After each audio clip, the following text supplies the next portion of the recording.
अस्सलाम वालेकुम dear students. आज की वीडियो में आप लोगों को यूईटी ई कैट टेस्ट की मैं कंप्लीट डिटेल दूंगा। पेपर पैटर्न क्या होता है, किन कॉम्बिनेशन वाले स्टूडेंट्स कौन कौन से इंजीनियरिंग डिपार्टमेंट में जा सकते हैं, मेरिट डिटर्मिनेशन क्या होता है, एलिजिबिलिटी क्राइटेरिया क्या है और मोस्ट इंपॉर्टेंट ई कैट की तैयारी कैसे की जाए। जैसा कि यूईटी ई कैट का टेस्ट जो होता है ये बोर्ड के एग्ज़ाम से पहले होता है और एंड पे स्टूडेंट्स को या तो इसका पता नहीं होता या फिर आप उनके पास इतना कम टाइम होता है कि वो प्रॉपर वे से प्रिपरेशन इसकी नहीं कर सकते। यूईटी में जाने के लिए जो यूईटी का अपना टेस्ट जो ई कैट है इसका बहुत ज़्यादा रोल होता है। इसकी तकरीबन लास्ट ईयर परसेंटेज 33% थी मेरिट के अंदर। मैं कंप्लीट डिटेल आगे आपको बताता हूँ, मगर इस साल चांसेस हैं कि जो यूईटी ई कैट टेस्ट होगा ये 50% मेरिट के अंदर इसकी वेटेज होगी। फिर आप यूईटी का ई कैट टेस्ट है, इसकी बेस पे आप यूईटी के तो एक सब कैंपसेस में जा सकते हैं, पंजाब यूनिवर्सिटी के इंजीनियरिंग डिपार्टमेंट में एडमिशन ले सकते हैं, और भी जो पीईसी की तरफ से एक नोटिफिकेशन भी आया था कि ई कैट का टेस्ट कंपलसरी है इंजीनियरिंग डिपार्टमेंट में एडमिशन लेने के लिए। तो अभी मैं इसी वीडियो में आपको कंप्लीट इसकी डिटेल बताता हूँ। इससे पहले जैसा कि मैंने आपको पहले भी बताया हुआ था कि एंट्री टेस्ट प्रिपरेशन के लिए हमारे साल में 4 बैचेज होते हैं। जो हमारा फर्स्ट प्रीमियम बैच है ये बड़ा कंप्रीहेंसिव बैच होता है। इसमें हम 3 मंथ के अंदर आप लोगों को टॉप 10 यूनिवर्सिटीज़ के एंट्री टेस्ट की प्रिपरेशन करवा देते हैं। अब टॉप 10 यूनिवर्सिटीज़ जो कि इंजीनियरिंग एंड टेक्नोलॉजी की हैं, जिस तरह के नस्ट, फास्ट, प्यास, जीकी, एनईडी जो कराची के अंदर यूनिवर्सिटी है, इसी तरह यूईटी, तो ये जो टॉप 10 रैंक्ड यूनिवर्सिटीज़ हैं इनकी आप लोगों को बड़ी कंप्रीहेंसिव वे से घर बैठे प्रिपरेशन करवाई जाती है। 17 अगस्त तक हमारे प्रीमियम बैच 01 की रजिस्ट्रेशन ओपन है। हमारे पास बहुत ज़्यादा तादाद में स्टूडेंट्स आ रहे होते हैं, हमारे पास लिमिटेड सीट्स होती हैं, तो इसलिए आप लोगों ने कोशिश करनी है कि 17 अगस्त से पहले पहले रजिस्ट्रेशन करवा लेनी है। जो स्टूडेंट्स भी 17 अगस्त के बाद आएंगे उनको इनरोल नहीं किया जाएगा। इस दिए गए कॉन्टैक्ट नंबर पर रब्ता करके आप तमाम डिटेल ले सकते हैं। बहुत कम फीस है, ये पेड सेशन है, मगर जितनी हाई क्वालिटी और जितनी ज़्यादा यूनिवर्सिटीज़ के एंट्री टेस्ट की प्रिपरेशन जिस वे से करवाई जाती है वो आप लोगों को कहीं भी ऐसे नहीं मिलेगा। और यही वजह है कि जितने स्टूडेंट्स भी टॉप यूनिवर्सिटीज़ में एडमिशन हर साल लेते हैं उनमें मैक्सिमम स्टूडेंट्स हमारे बैच के होते हैं। तो आप लोग इस कॉन्टैक्ट नंबर पर रब्ता करके अपनी रजिस्ट्रेशन जितना जल्दी हो सके करवा लें, क्योंकि एंड पे इन तमाम यूनिवर्सिटीज़ के एंट्री टेस्ट की डेट भी करीब करीब होती है, कुछ बोर्ड से पहले हो जाते हैं। तो अभी अगर आप ये 17 अगस्त से 3 मंथ का सेशन ले लेते हैं तो आप ये टॉप 10 जो रैंक वाली यूनिवर्सिटीज़ हैं इनके एंट्री टेस्ट के लिए फुली प्रिपेयर हो जाएंगे। आप सिर्फ इनके एंट्री टेस्ट की डेट का वेट कर रहे होंगे। और एक चीज़ मैं आपको बता दूं कि इसके अंदर आप लोगों को टॉपिक वाइज लेक्चर्स दिए जाते हैं, फिर आप लोगों के साथ साथ चैप्टर वाइज टेस्ट होते हैं। सिलेबस कंप्लीट होने के बाद आपके 2-2 चैप्टर के, 3-3 चैप्टर के, हाफ बुक, फुल बुक, और फिर उस यूनिवर्सिटी पैटर्न के अकॉर्डिंग 3 से पॉइंट टेस्ट लिए जाएंगे। तो बहुत हाई क्वालिटी, और मेन चीज़ ये है कि आपके साथ रेलेवेंट मटेरियल हम शेयर करते हैं। तो ये हाईली रिकमेंडेड सेशन है। जो भी स्टूडेंट सेकंड ईयर में है अभी से आप लोग तैयारी करें, क्योंकि जो टॉप यूनिवर्सिटीज़ हैं वो अपने एंट्री टेस्ट का वेटेज ज़्यादा लेती हैं, और आप लोगों के पार्ट 1 की मार्क्स की बेस पे और यूनिवर्सिटी का अपना जो टेस्ट होता है इसकी मार्क्स की बेस पे आपको दाखिला मिलेगा। जो सेकंड ईयर है ये यूनिवर्सिटी मेरिट डिटर्मिनेशन में इंक्लूड नहीं होती। अच्छा, अभी अब मैं आपको ई कैट पैटर्न का बता देता हूँ कि जो प्री इंजीनियरिंग के स्टूडेंट्स हैं उन्होंने फिजिक्स, मैथ, केमिस्ट्री, इंग्लिश पढ़ी होती है। तो फिजिक्स, मैथ और केमिस्ट्री में से 30-30 एमसीक्यूज़ होते हैं और इंग्लिश में से 10 एमसीक्यूज़ होते हैं। तो यूँ 100 एमसीक्यूज़ का पेपर होता है। इसी तरह जो आईसीएस के स्टूडेंट्स हैं उनकी केमिस्ट्री की जगह कंप्यूटर आ जाती है, उसमें से 30 एमसीक्यूज़ होते हैं। बाकी फिजिक्स, मैथ में उसी तरह 30-30 और इंग्लिश में 10 एमसीक्यूज़ होते हैं। अब आईसीएस जिन्होंने स्टैट के साथ की होती है उनके स्टैट में से 30 एमसीक्यूज़ आते हैं और फिजिक्स में से भी 30 आते हैं, यानी उनको यूईटी में जाने के लिए फिजिक्स भी पढ़नी पड़ती है। तो वैसे मेरी रिकमेंडेशन यही है कि आप अगर आईसीएस करें तो फिजिक्स के साथ किया करें। और मैथ के अंदर 30 एमसीक्यूज, इंग्लिश में 10। इसी तरह जो प्री मेडिकल वाले स्टूडेंट्स हैं उनकी मैथ की जगह बायो आ जाएगी, बायो में से 30 एमसीक्यूज होंगे, बाकी फिजिक्स में 30, केमिस्ट्री में 30 और इंग्लिश में 10। तो यूँ 100 एमसीक्यूज का ये पेपर होता है ई कैट का। और उसके बाद टोटल मार्क्स इसके 400 होते हैं। एक एमसीक्यूज 4 मार्क्स का एक एमसीक्यूज होता है, यानी टोटल ये आपके 100 एमसीक्यूज होंगे, एक एमसीक्यूज के 4 मार्क्स, और टोटल पेपर के 400 मार्क्स बनेंगे।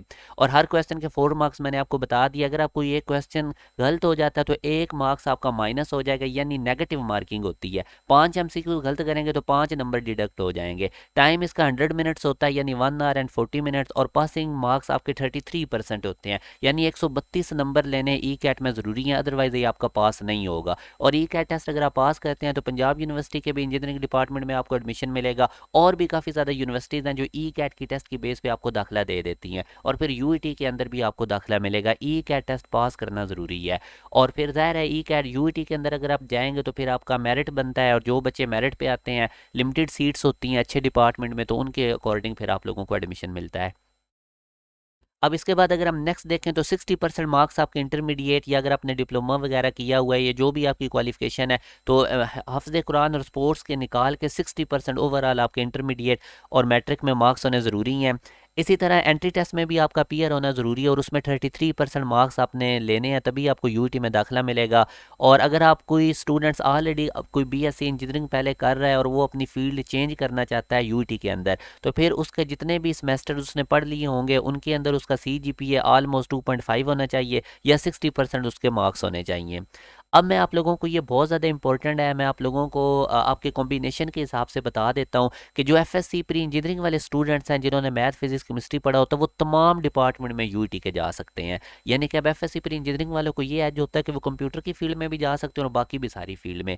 जो आईसीएस वाले स्टूडेंट्स होते हैं वो सिर्फ computer science, computer engineering, software engineering, architecture, city and regional planning, product and industrial design, mathematics, physics, BBA, BBIT, energy system and management, सिर्फ इन डिपार्टमेंट में जा सकते हैं। बाकी इंजीनियरिंग वालों में आईसीएस वाले स्टूडेंट्स नहीं जा सकते। जिन्होंने स्टैट के साथ आईसीएस किया होता है वो तो कंप्यूटर वाली फील्ड में भी नहीं जा सकते, सिर्फ architecture, city and regional planning, product and industrial design, math, physics, BBA, BBIT, energy system and management में जा सकते हैं। बायो फिजिक्स और केमिस्ट्री जो कि प्री मेडिकल के स्टूडेंट्स होते हैं वो यूईटी में biomedical engineering, chemistry, physics, environmental science, food science and technology, BBA, BBIT, energy system and management, इन फील्ड में जा सकते हैं। और जो इंटरमीडिएट या equivalent subjects combination other than the above, जो इनका ना एफएससी है ना आईसीएस है, तो वो सिर्फ बीबीए और बीबीआईटी में जा सकते हैं। इसके बाद कोई एज लिमिट नहीं होती यूईटी से डिग्री लेने के लिए। अगर मैं मेरिट डिटर्मिनेशन की बात करूं तो एंट्री टेस्ट का 33% होता है, फर्स्ट ईयर के मार्क्स होते हैं 50%, और मैट्रिक परसेंटेज 17%, तो ये आप लोगों का मेरिट बनता है। अब आप देख लें इसमें सेकंड ईयर इंक्लूडेड नहीं। मैं इसीलिए इतनी वीडियोस बना रहा हूं ताकि मैं स्टूडेंट्स के अंदर अवेयरनेस डाल सकूं कि आप एंट्री टेस्ट पे ज़्यादा फोकस रखें सेकंड ईयर के अंदर। और उसके लिए सबसे बेहतरीन है हमारा प्रीमियम बैच 01 ज्वाइन कर लें, जो 17 अगस्त से स्टार्ट हो रहा है। 3 मंथ के अंदर आप टॉप 10 यूनिवर्सिटीज़ के एंट्री टेस्ट के लिए फुली प्रिपेयर हो चुके होंगे। अब जैसे नस्ट है तो इंशाल्लाह आप एनईटी 1 में ही अच्छा स्कोर कर देंगे। तो इतने ज़्यादा हम कंप्रीहेंसिव टेस्ट लेते हैं कि स्टूडेंट जब यूनिवर्सिटी का टेस्ट दे रहे होते हैं तो उनको ऐसा फील हो रहा होता है कि वो हमारे टेस्ट दे रहे हैं, हमारे बैचेस के टेस्ट दे रहे हैं। इतनी ज़्यादा हम स्टूडेंट्स को प्रैक्टिस करवाते हैं। तो हाईली रिकमेंडेड है, दिए गए जो मैंने स्टार्ट में आपको कॉन्टैक्ट नंबर बताया था उस पर रब्ता करके जितना जल्दी हो सके 17 अगस्त से पहले अपनी रजिस्ट्रेशन करवा लें। अब अगर डिप्लोमा होल्डर्स की बात की जाए तो उनका भी एंट्री टेस्ट का 33% होती है वेटेज, और जो फर्स्ट ईयर और सेकंड ईयर के मिला के मार्क्स उनके 67% लिए जाते हैं। ये सिर्फ डिप्लोमा होल्डर्स के लिए। और जो ऑलरेडी बीएससी इंजीनियरिंग कोई कर रहे होते हैं डिग्री, उन्होंने अपना प्रोग्राम चेंज करना होता है तो उनके भी एंट्री टेस्ट के 33% मार्क्स होते हैं, और जितने उन्होंने सेमेस्टर पढ़े होते हैं 7 सेमेस्टर जितने भी, उसका 67% काउंट किया जाता है। फॉरेन क्वालिफिकेशन के लिए भी एंट्री टेस्ट का 33% लिया जाएगा, और जो उन्होंने 11th क्लास या ओ लेवल में मार्क्स लिए होंगे उसका 67%।